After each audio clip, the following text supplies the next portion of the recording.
maamulka garoonka diyaaradaha Ugaasnuur ee caasimadda Galmudug iyo mas'uuliyiin ka tirsan shirkadda Kulan oo gacanta ku haysa hawlaha dhismaha garoonka ayaa ka warbixiyay halka ay marayso dib u habayn laga waday qaybo kamid ah garoonka iyo dadaallada ay ku doonayeen in xayndaab loogu sameeyo garoonka waxayna sidoo kale kormeereen qaybo kamid ah garoonka oo dhismayaal lagu sameynayo cilmi Sheekh Axmed Nuur oo kamid ah mas'uuliyiinta shirkadda Kulan iyo mareeyaha garoonka diyaaradaha Ugaasnuur Cabdullaahi Xasan Maxamuud ayaa warbaahinta kula hadlay gudaha garoonka waxayna ku wargeliyeen duulimadyada ka dega garoonka diyaaradaha Ugaasnuur ee caasimadda Galmudug in bari laga bilaabo qayb kamid ah garoonka oo dhismo ka bilaabanayo ayagoona sheegay inay diyaariyeen qayb kale oo kamid ah garoonka ay ugu tala galeen inay ka degaan diyaaradaha isticmaalaya garoonka Allah ayaa mahad iska leh subhanahu wa ta'ala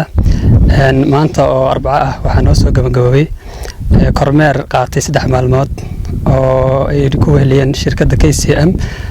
ku haysa dayactirka aeroboortka Ugaasnuur aeroboort ee caasimadda dowlad goboleedka Galmudug wasaaradda gaadiidka cirka iyo dhulka oo lagu wehelinayay wasiir dowlaha wasaaradda iyo agaasimaha guud mareeyaha guud ee aeroboortka waxaa halkaan marka rabaa wax yar inaan ka taabto shaqada meesha hadda ay marayso shaqada aeroboortka hadda runwayga aan dhex taaganahay waa 3 kiiloomitir runwayga qaybta diyaaradda ku cararaan 3 kiiloomitir waxaan u qaybinay 1 kiiloomitir iyo qiyaastii qaybta xagga xigta tuuga waxaan markii hore ka bilownay shaqada si ku meel gaar si loogu shaqeeyo haddana waxaan joognaa qaybta ay hadda shaqadu ka socoto oo runtii muddadan ba hadda 2 bilood iyo aan u maleynayo iyo samti inaan qaybtaan ka shaqeynaynay marka waxaan rabnaa hadii la yiraahdo ogeysiina inaan siino asoo agaasimo iga dambeyn doona iyo wasaaradda qaybadeeda kala duwan qaybtaan hadda aan ka shaqeynayno waxaan rabnaa iyadoo waxaan ugu talagalnay aeroboortka inuusan xirmin maadaama campaign iyo diyaarado badan iyo doorashada xilligii lagu jiray aad iyo aad aeroboorku mashquul u ahaa waxaan ku talagalnay in uusan aeroboorkuna uu shaqeeyo oo falayguna uusan istaagin oo sidiisa loo isticmaalo marka qaybtaan hadda aan taaganahay waxaan ugu talagalnay 3 marxaladood inay marto 2 marxaladood waa soo gudubtay qaybtii koowaad oo qaaditaanka iyo arabuuxinta qaybtii labaad ee garaacitaanka iyo simitaanka waa soo gudubtay waxaan oo dhiman qaybtii laborafiinada oo aan rabno marka hore markii hadda carada dhextaalo arkaysaan la simo in la rusheeyo muddo asbuucana oo soo qoyan aan wax la taabsiinin sida injineerada talada ay nagu soo gudbiyeen kadibna waxaan rabnaa hadii la yiraahdo in la saaro jay loogu talagalay oo la warfaa ka dhigaya sidii laami camal siba ka dhigaya laakiin hadda wixii ka dambeeya bari oo jecelnahay inaan shaqadan dib aan u xirnay maanta isbaagadeeda ay ka bilaabato in aan aysan ka soo deginin wax diyaarad ah qaybtaan waxay isticmaali doonaan qaybta aan shaqadu ka soconin baakinkii waa nadiif sidoo kale qaybta kale oo ayaduna ka badan ninka la yiraahdo 1 kiiloomitir iyo bar ayaduna way diyaarsan tahay diyaaraduhu way isticmaali karaan runtii aeroboortka wuxuu soo maray wuxuu soo maray 3 yani dhismo ayuu soo maray 3da oo bilahan hadda lagu jiro weeye 3daas maaragtay uu soo maray adiga fayskii koowaad iyo fayskii labaad iyo fayskii saddexaad oo hadda lagu jiro weeye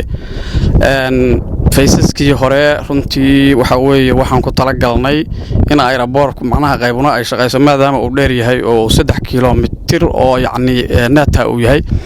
in aan kala qaybino oo qaybna macnaha waxa weeye diyaaraduhu ka soo degaan qaybna laga shaqeeyo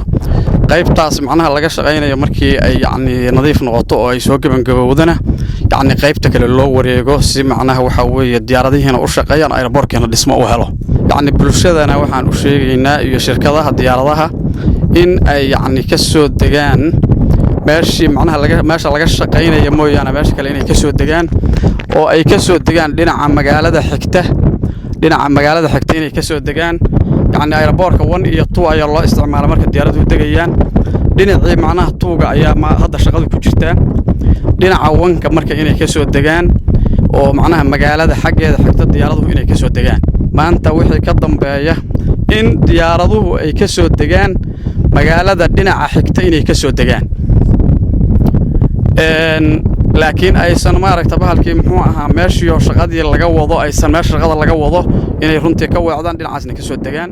maamulka garoonka diyaaradaha Ugaasnuur iyo mas'uuliyiinta shirkadda Kulan ayaa qorsheynaya dhawaan in xayndaab loo sameeyo garoonka diyaaradaha caasimadda Dhuusamareeb si looga hortago xoolaha xilliyada qaar u soo gudba meelaha ka agdhow garoonka.